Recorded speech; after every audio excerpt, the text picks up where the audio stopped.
Society కింద ఏదైతే Chebrol Hanuman institute of pharmaceutical sciences ఉందో వాళ్ళ 21st యాన్యువల్ డే ప్రోగ్రామ్కి ఈరోజు చీఫ్ గెస్ట్గా రావడం జరిగింది.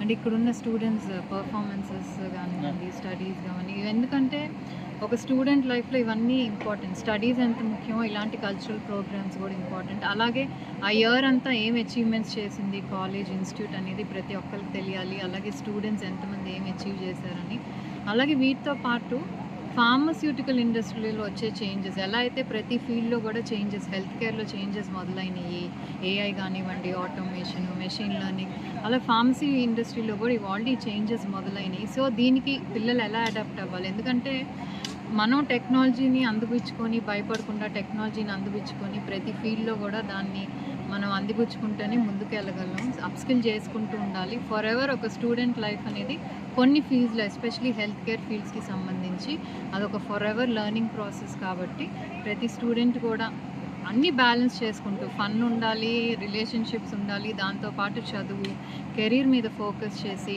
ఎస్పెషలీ ఆడపిల్లలు ఏంటంటే ఫైనాన్షియల్గా ఇండిపెండెంట్గా ఉండటానికి ఈ చదువు కానివ్వండి, కెరీర్ కానీ ఎంతో ముఖ్యం కాబట్టి దాని మీద ఎక్కువ కాన్సన్ట్రేట్, రైట్ ఏజ్లో రైట్ పని చేయాలనేది మాకు మెసేజ్ ఇవ్వటం జరిగింది. అలాగే ఫార్మసీ కాలేజ్ వీళ్ళ ప్లేస్మెంట్స్ కూడా ఇందాక వాళ్ళు ప్రెజెంటేషన్ ఇచ్చారు. ఆల్మోస్ట్ దాదాపు most of the students except 10% తప్పితే మోస్ట్ ఆఫ్ దెమ్ కూడా మంచి కంపెనీస్లో ప్లేస్మెంట్స్ వచ్చాయి. సో ఇలానే చిప్స్ కాలేజ్ ఏదైతే ఇంకా ఒక many years of excellence, especially pharmacy స్టడీస్లో చేయాలని కోరుకుంటున్నాను. ఇంకా చెప్పలా 16 వయసులో పిల్లలకి రెస్ట్రిక్ట్ చేయాలని ఏదైతే కొన్ని దేశాల్లో చేస్తున్నారో ఆ మోడల్ ఫాలో చేయాలని చూశారు.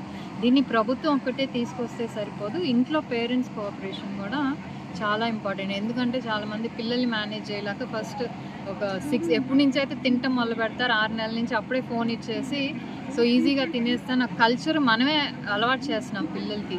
సో గవర్నమెంట్ ఎంత ఇన్సిస్ట్ చేసినా పేరెంట్స్ కోఆపరేషన్ లేకపోతే, అలాగే స్కూల్స్లో కూడా డిజిటల్ లెర్నింగ్ ఎంత అవసరమో బుక్ లెర్నింగ్ కూడా అంతే, దాని మీద ఎక్కువ ఫోకస్ పెడితే డెఫినెట్లీ ఫోన్ యూసేజ్ అని తగ్గచ్చు. ఏదైతే ఇప్పుడు మనం చూస్తున్నాము ఈ రిలేషన్షిప్స్ కానివ్వండి, సోషల్ మీడియా, ఫోన్ వాడటం వల్ల ఇవన్నీ కూడా చాలా తగ్గి ఉంటుంది. హోప్ఫుల్లీ తొందరలో గవర్నమెంట్ దీన్ని ఇంప్లిమెంట్ చేస్తే నిజంగా పాజిటివ్ రిజల్ట్స్ ఉంటాయి. సోషల్ మీడియా మీద కానివ్వండి, ఎందుకంటే మేము రోజు కేసెస్ చూస్తూ ఉంటాం కాబట్టి ఎక్కడికి వెళ్ళినా కూడా ముఖ్యంగా ఆడపిల్లలకి మనం ఇప్పుడు చాలా చూస్తున్నాం మిస్సింగ్ కేసెస్ కానీ, లేకపోతే టీనేజర్స్లో రిలేషన్షిప్స్లో ఇన్స్టాగ్రామ్ ఫ్రెండ్షిప్స్తో పరిచయం అయ్యి వెళ్ళిపోయి ప్రెగ్నెంట్ అయ్యి రావటం. సో ఎక్కడికి వెళ్ళినా కూడా మెయిన్ దీని మీద అనేది మేము కాన్సన్ట్రేట్ చేస్తున్నాం. ఎందుకంటే డ్రాప్అవుట్స్ కానీ కాలేజ్ డ్రాప్అవుట్స్ ఎక్కువ అవుతున్నాయి. సో దీని మీద ఫోకస్ ఎక్కువ. అంటే మన మార్చిలో కూడా ఒక ఘటన జరిగింది, ఆ సోషల్ మీడియా ద్వారా పరిచయం అయ్యి అతను రేపు గురైంది ఒక మహిళ.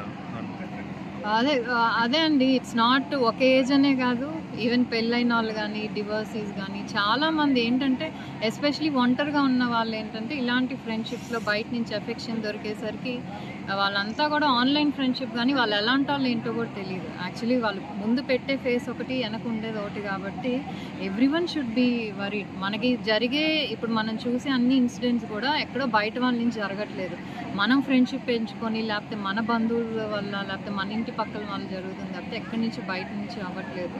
సో మనం ఎక్కడ ఒక లిమిట్ అనేది మనం తీసుకొని మన లిమిట్స్లో మనం ఉంటే డెఫినెట్లీ ఇవేమి కూడా జరుగుతాయి.